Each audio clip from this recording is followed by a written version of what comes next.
Bismillahirrahmanirrahim. Alhamdulillahi rabbil alamin. Wassalatu wassalamu ala asyrafil anbiya'i wal mursalin wa ala alihi wa sahbihi wa sallama tasliman katsiran ila yaumiddin wa ba'd. Ibu dan para akhwat yang dirahmati Allah Subhanahu wa taala, Assalamualaikum warahmatullahi wabarakatuh.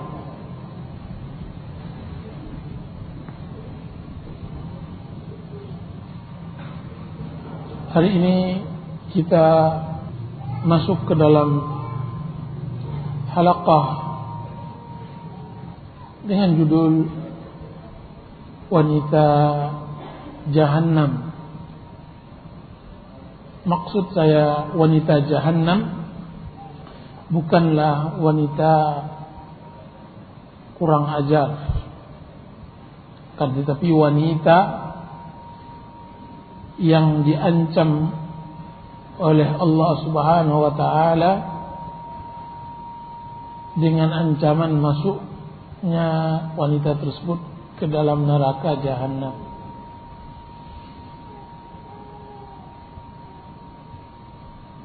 Hadis yang kita bacakan ini hadis sahih an Abi Hurairah radhiyallahu anhu qala qala Rasulullah sallallahu alaihi wasallam sinfani min ahli an-nari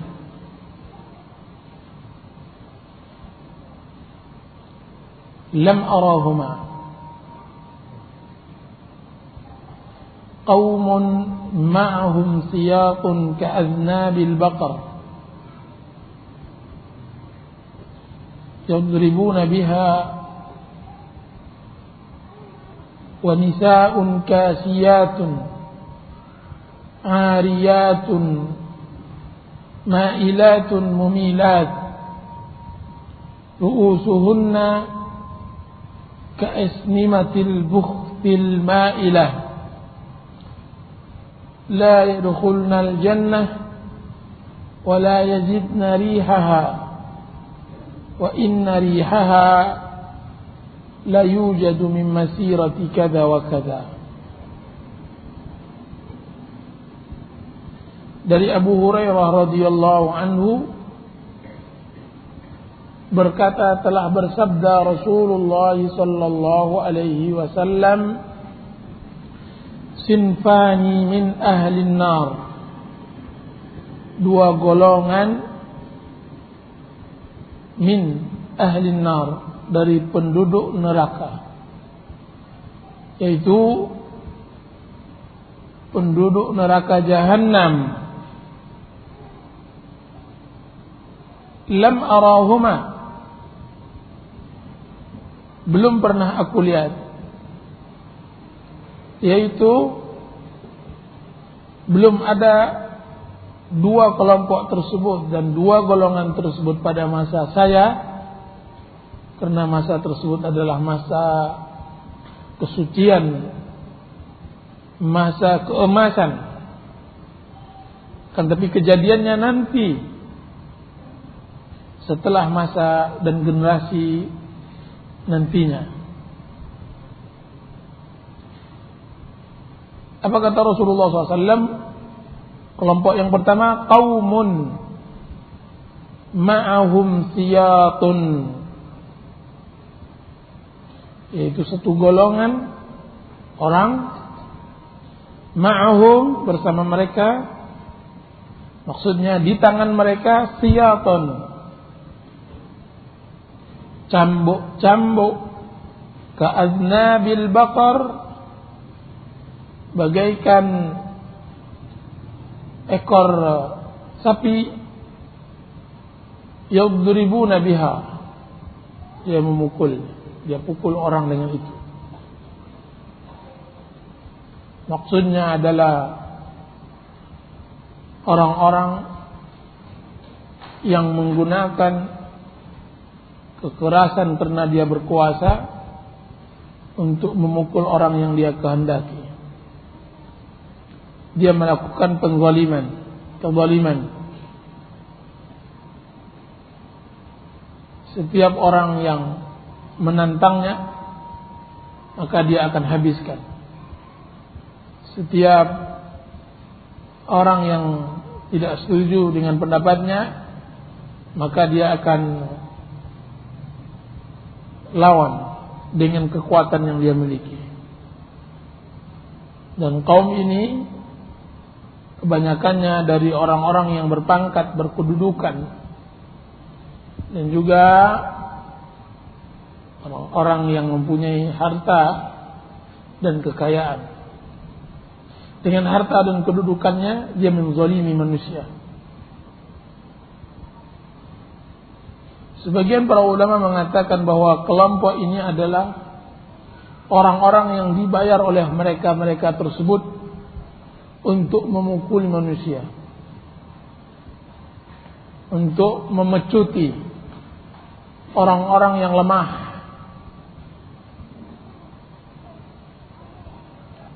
Dan yang sebagainya. Kemudian wanisaun kasiyatun. Golongan yang kedua yang belum aku lihat, kata Nabi sallallahu alaihi wasallam, yang belum pernah aku lihat, wanita kasiyatun. Wanita yang berpakaian ariyatun.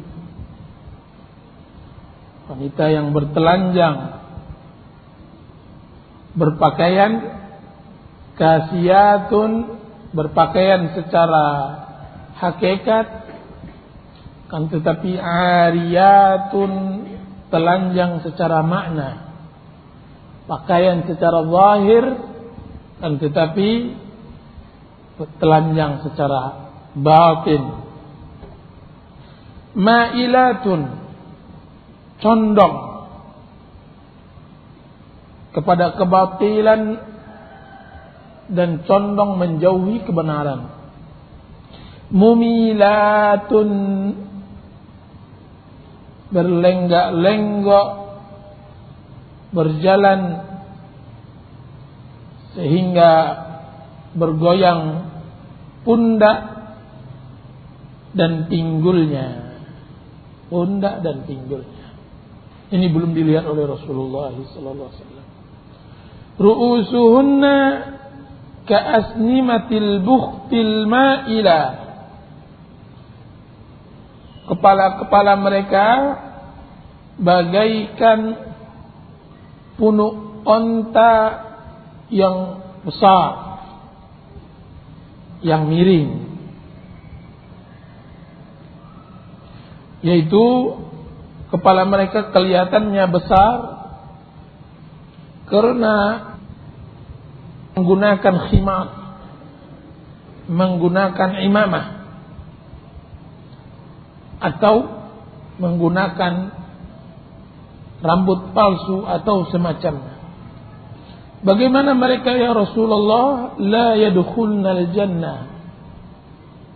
Mereka semua dua golongan tersebut, satu kaum yang bersama mereka cemeti, yang memecuti manusia,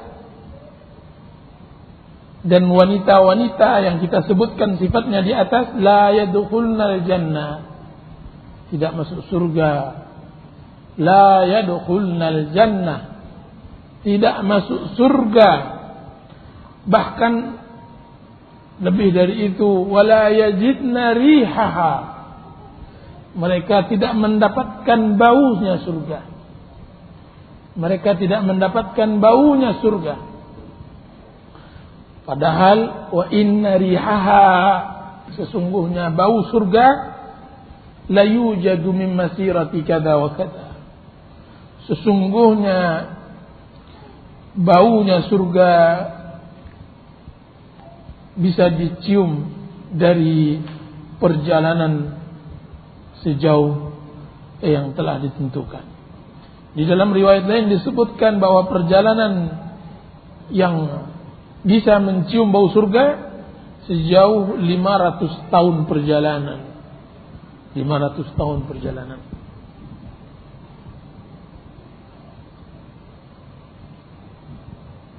Sebelum kita masuk apa yang kita syarah dari wanita Jahannam ini, tentang orang-orang yang bersifat bengis, diktator, keras. Berkata Imam Al-Qurtubi rahimahullahu ta'ala, wabil jumlah, apa kata Imam Al-Qurtubi? Wabil jumlah hum sakhatullah, aqaballahu bihim syiraru khalqihi ghaliban, na'udzu billahi min sakhatih. Secara umum, orang-orang ini sering dimurkai oleh Allah Subhanahu wa ta'ala, dan juga sering juga dihukum oleh Allah Subhanahu wa ta'ala dengan orang-orang semisal mereka. Kita berlindung kepada Allah Subhanahu wa ta'ala dari kemurkaan. Berkata Imam Qurtubi, wa qila al-murad bihim fil khabar maqsud, yang dimaksudkan oleh Rasulullah SAW dalam hadis ini adalah at-tawafuna ala abwabiz zalamah wa ma'ahumul maqari' yatruduna bihan nas. Orang-orang yang mengitari pintu-pintu orang-orang yang zalim, bersama mereka cemeti-cemeti yang mengusir manusia dari pintu-pintu tersebut. Satpam-satpam, polisi-polisi yang menjaga rumah orang-orang yang berkedudukan, orang-orang yang zalim, yang tidak boleh dekat rumahnya orang-orang fakir dan miskin. Allah masuk ancaman mereka, orang-orang yang seperti ini. Orang yang mengusir manusia dengan cemetinya, dengan kayu pukulnya, untuk menghalangi mereka, untuk menuntut hak mereka. Ini orang-orang yang sifat yang telah Allah dan Rasulnya telah sebutkan di sini. Ibu-ibu dan para akhwat yang dirahmati oleh Allah Subhanahu wa ta'ala, hadis ini dari mukjizat Rasulullah sallallahu alaihi wasallam, bahwa apa yang diucapkan oleh beliau dari dua golongan ini terbukti kebenarannya. Wa sadaqa Rasulullah sallallahu alaihi wasallam, dan telah benar Rasulullah SAW di dalam ucapannya. Memang dua kelompok ini belum dilihat oleh Rasulullah SAW, akan tetapi telah kita lihat, telah ada pada zaman kita. Berkata Imam Nawawi rahimahullahu ta'ala, hadzal hadits min mu'jizatin nubuwah, faqad waqa'a hadzani as-sinfani wa huma mawjudani wa fihi dhammun hadaini as-sinfaini. Hadis ini dari salah satu kemukjizatan kenabian. Sesungguhnya dua golongan ini telah terbukti adanya, dan di sini juga celaan terhadap dua kelompok ini. Itu yang disebutkan oleh Imam Nawawi. Akan tapi permasalahan yang bersangkutan dengan permasalahan kaji kita hari ini adalah kelompok yang kedua. Nisaun kasiyatun ariyatun ma'ilatun mumilat, ru'usuhunna ka'asnimatil bukhtil ma'ilah, la yadkhulnal jannah. Ciri-ciri wanita Jahannam. Mari kita mulai mensyarah apa yang telah disabdakan oleh Nabi kita yang mulia. Akan beliau mengerti keadaan kita sekarang ini dan mengetahui apa yang kita alami. Disebutkan oleh ulama hadis bahwa kasiyatun ariyat, wanita yang berpakaian tapi telanjang, mempunyai beberapa makna. Yang pertama, maknanya adalah kasiyatun, wanita itu berpakaian menggunakan nikmat Allah Subhanahu wa ta'ala ariyatun, telanjang dari mensyukurinya. Dia bergelimangan nikmat yang Allah limpahkan kepadanya, hidupnya mewah, hidupnya tenang, hidupnya berkah, hidupnya penuh dengan kemudahan fasilitas hidup yang Allah telah anugerahkan kepadanya, akan tetapi dia kosong dari mensyukuri nikmat Allah Subhanahu wa taala. Atau tepatnya bahwa maksud kasiyatun ariyatun adalah wanita yang mengkufuri nikmat Allah Subhanahu wa taala. Tidak mensyukurinya. Tidak reda, tidak qanaah dengan apa yang Allah berikan kepadanya. Sebagian ulama lagi mengatakan bahwa kasiyatun ariyatun adalah wanita-wanita yang menutupi sebagian badannya dan membuka sebagian badannya yang lain.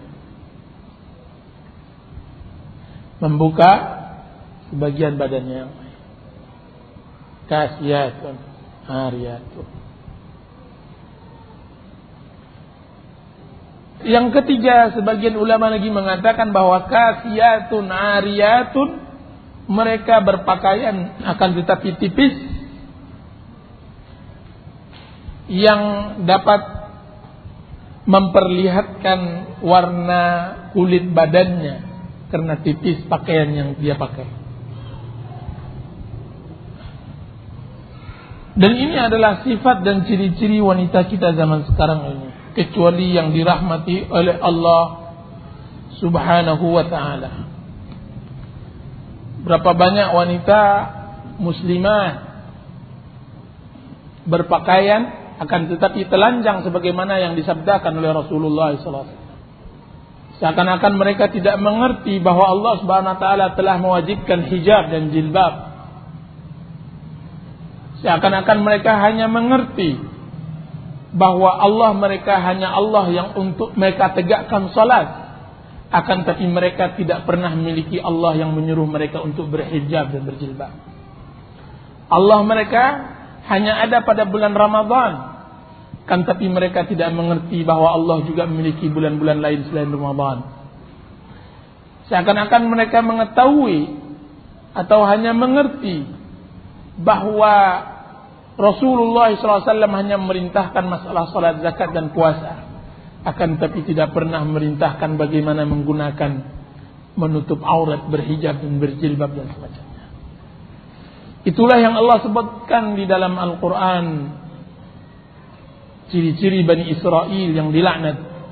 Afatu'minuna bi ba'dil kitabi wa takfuruna bi ba'd. Apakah kalian beriman dengan sebagian kitab dan kalian mengkufuri sebagian yang lainnya? Kaum muslimin, ibu-ibu, kaum muslimat yang dirahmati oleh Allah Subhanahu wa ta'ala, sebenarnya bahwa pakaian adalah nikmat yang diberikan oleh Allah Subhanahu wa ta'ala kepada manusia. Nikmat yang luar biasa. Akan tapi nikmat ini akan menjadi nikmah, menjadi azab dan murka dan bala jika seandainya kita tidak menurut dan menuntut apa yang diperintahkan oleh Allah Subhanahu wa taala dalam Al-Qur'an dan Sunnah. Apa yang kita lihat di kenyataan zaman sekarang, bahwa beginilah sifat kaum muslimat pada kebanyakannya. Nisaun kasiyat. Semakin bertambah hari, semakin bertambah keburukan. Semakin meracau maksiat. Sebagaimana yang disabdakan oleh Rasulullah SAW, la ya'ti zamanun illa walladhi ba'dahu syarrun min. Tidak akan datang suatu zaman kecuali zaman setelahnya lebih buruk dari zaman sebelumnya. Begitu juga di dalam berpakaian. Di dalam berpakaian. Tahun 50-an orang masih menggunakan pakaian apa yang dikenal dengan pakaian pakai selendang, sekalipun itu tidak syar'i. kemudian menggunakan kebaya, kemudian menggunakan kain selendang yang dia tutup bawahannya, kemudian menggunakan sandal tinggi. Itu gambaran nenek-nenek kita dahulunya waktu mereka gadis. Akan tapi masih banyak yang kelihatan.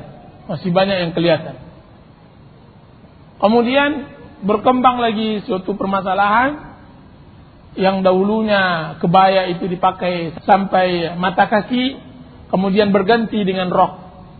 Kemudian berkembang lagi musibah di zaman sekarang ini.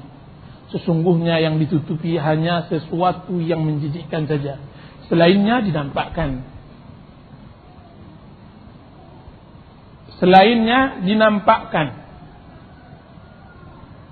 Dan ini musibah zaman.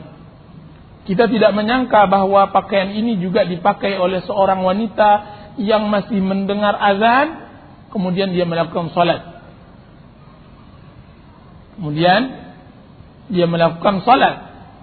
Yang biasanya kita dahulunya mungkin mengenal bahwa ini tidaklah dipergunakan kecuali di kalangan pelacur dan para pezina. Kan tapi itu telah berlalu zamannya, dan zaman sekarang bukan lagi pezina dan pelacur. Semuanya telah menggunakannya kecuali orang-orang yang dirahmati oleh Allah Subhanahu wa taala. Betapa sedihnya Rasulullah sallallahu alaihi wasallam melihat umatnya melakukan sesuatu yang tidak diperintahkan dan meninggalkan sesuatu yang diperintahkan. Dia nampak mukjizat tersebut dengan matanya. Dia lihat dengan mata hatinya, kan tapi kita sekarang yang merasakannya. Kasiyatun ariyatun. Kemudian para ulama menyebutkan tentang masalah ma'ilatun mumilat. Ma'ilatun, sebagian para ulama mengatakan bahwa dia condong untuk kemaksiatan dan condong jauh dari ketaatan dan hal-hal yang harus dia lakukan untuk menjaga auratnya. Mumilatun, yaitu dia ajarkan wanita-wanita lain untuk melakukan maksiat tersebut sepertinya. Inna lillahi wa inna ilaihi raji'un. Condong kepada kemaksiatan, kemudian tidak cukup bahwa dirinya yang syaitan, akan tapi juga dia tidak puas sampai orang lain dia syaitankan. Supaya orang lain harus mengikuti dia sebagaimana sifat dari sifat syaitan. Tidak puas dia kecuali orang bertaklid, berta'assub, meniru kemaksiatan yang pernah dia lakukan. Dan ini sangat luar biasa. Dosanya dia tanggung dan dosa orang-orang yang menirunya. Man sanna sunnatan sayyi'atan fa'alaiha wizruha wa wizru man 'amila biha. Barang siapa yang membuat sunnah yang buruk, maka dialah yang bertanggung jawab, menanggung dan memikul dosa yang dia lakukan dan orang-orang yang melakukan setelah. Dia pikul semua. Memikul dosa yang dia lakukan dan dosa-dosa orang-orang yang menirunya. Dan yang kedua, para ulama mengatakan bahwa ma'ilatun artinya adalah condong kepada laki-laki. Mumilatun adalah condong hati mereka kepada kerusakan. Suka kepada laki-laki, tidak puas dengan satu laki-laki, tidak tenang matanya kecuali dia melihat semua laki-laki dan dilahapnya. Kemudian mumilatun, condong hatinya kepada kerusakan. Tidak ada rasa kehormatan yang dia harus jaga, tidak ada sesuatu yang harus dia simpan dan dia berikan kepada suaminya, tapi semuanya dia obral untuk semua orang yang dia lihat bagus atau enak dipandang matanya.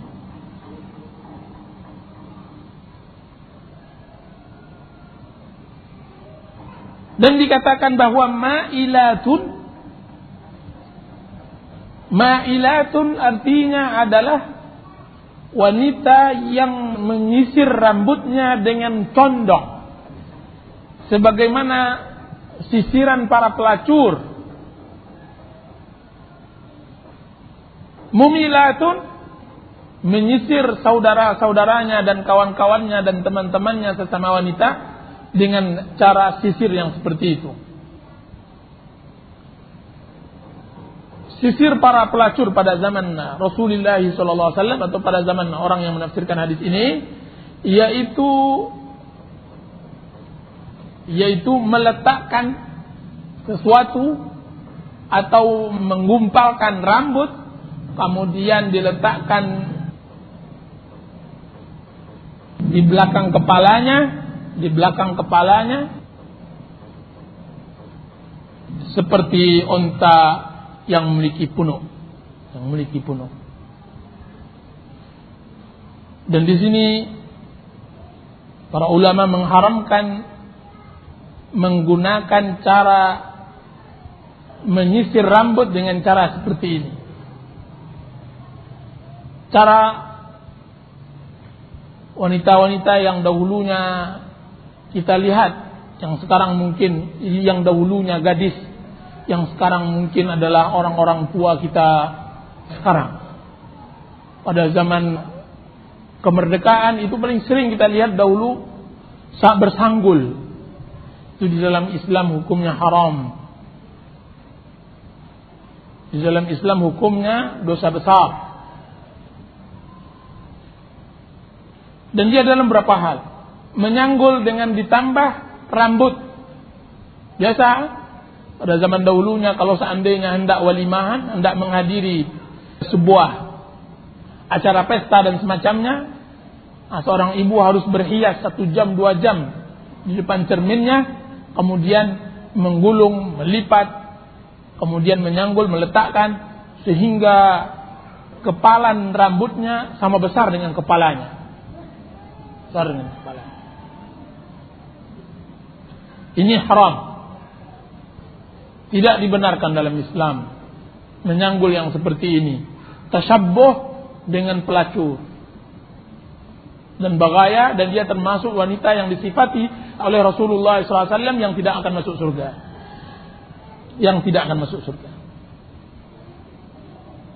Atau wanita tersebut menggunakan rambutnya supaya kesannya lebat dengan menambah dengan rambut palsu yang lainnya. Ini haram juga. Bahkan perbuatan tersebut terlaknat. Rasulullah SAW mengatakan, la'anallahu al-washimah wal-mustawshimah wal-wasilah wal-mustawsilah wal-namisah wal-mutanammisah wal-mutafallijatu li-asnanihin, atau kama qala alaihi salatu wassalam. Allah melaknat wanita yang mencabut alis dan wanita yang meminta cabut alisnya. Allah melaknat wanita yang bertato dan orang yang meminta ditatokan badannya. Allah melaknat wanita yang menyambung rambut dan wanita yang diminta rambutnya disambung. Dan Allah melaknat wanita yang mengikir giginya. Seseorang wanita datang kepada Abdullah bin Mas'ud. Dia mengatakan, "Ya Aba Abdurrahman, sesungguhnya engkau mengatakan bahwa Al-Quran, engkau mengatakan Allah melaknat wanita yang begitu sifatnya, yang bertato, yang mencabut alisnya, dan wanita yang menyambung rambutnya dengan rambut lain. Engkau katakan itu adalah firman Allah Subhanahu wa taala. Akan tapi saya telah buka Al-Fatihah sampai An-Nas, saya tidak temukan ayat ini." Apa kata Abdullah bin Mas'ud? "Benar wahai ibu, tidakkah engkau membaca wa ma ataakumur rasulu fakhuduhu wa ma nahakum anhu fantahu?" Semua yang datang dari Rasul, maka ambillah, dan semua yang dilarang engkau darinya, maka buanglah, maka jauhilah. Dan Rasulullah SAW telah bersabda, la'anallahu al-wasima wal mustawshima wan namisa wal mutanammisa, sampai akhir hadis tersebut. Jadi mencabut bulu alis diharamkan. Jadi membuat tato haram. Jadi menyambung rambut dengan rambut yang serupa juga haram. Menyambung rambut dengan kain yang serupa dengan rambut juga haram. Menyambung rambut dengan benang yang serupa dengan rambut juga haram. Karena hukumnya makna sama, yaitu menampakkan sesuatu yang tidak sesuai dengan hakikatnya. Di dalam hadis sahih yang diriwayatkan oleh Imam Muslim, bahwasanya salah seorang wanita bertanya kepada Rasulullah SAW, ya Rasulullah, aqulu inna zawji a'tani ma lam yu'tini. Faqala Rasulullah sallallahu alaihi wasallam, al-mutashabbi'u bima lam yu'ta kalabisi thawbai zur. Ya Rasulullah SAW, saya sering mengatakan kepada seseorang, sungguhnya suamiku memberi kepadaku padahal dia tidak pernah memberi. Maka Rasulullah SAW bersabda, al-mutashabbi' bima lam yu'ta, orang yang merasa kenyang padahal dia lapar, seperti orang yang berpakaian dengan pakaian palsu. Hadis ini menerangkan salah satu contoh seorang wanita berdusta akan suaminya untuk dia bangga-banggakan kepada sesama wanitanya, bahwa dia mengatakan suaminya memberi ini dan semacamnya, padahal suaminya sama sekali tidak memberinya. Supaya apa? Supaya membuat cemburu, membuat iri dan semacamnya. Ini Rasulullah SAW katakan al-mutashabbi' bima lam yu'ta, orang yang merasa kenyang padahal dia masih lapar. Di dalam riwayat lain dikatakan bahwa seseorang pendek, wanita tersebut pendek, kemudian dia menggunakan sandal yang agak tinggi supaya dia disebut wanita yang tinggi. Kemudian Rasulullah SAW katakan al-mutashabbi' bima lam yu'ta kalabisi thawbai zur. Maka tidak diperkenankan memasukkan keadaan. Tidak diperbolehkan wanita memasukkan keadaan. Haram hukumnya, terutama untuk memfitnah laki-laki dan semacamnya.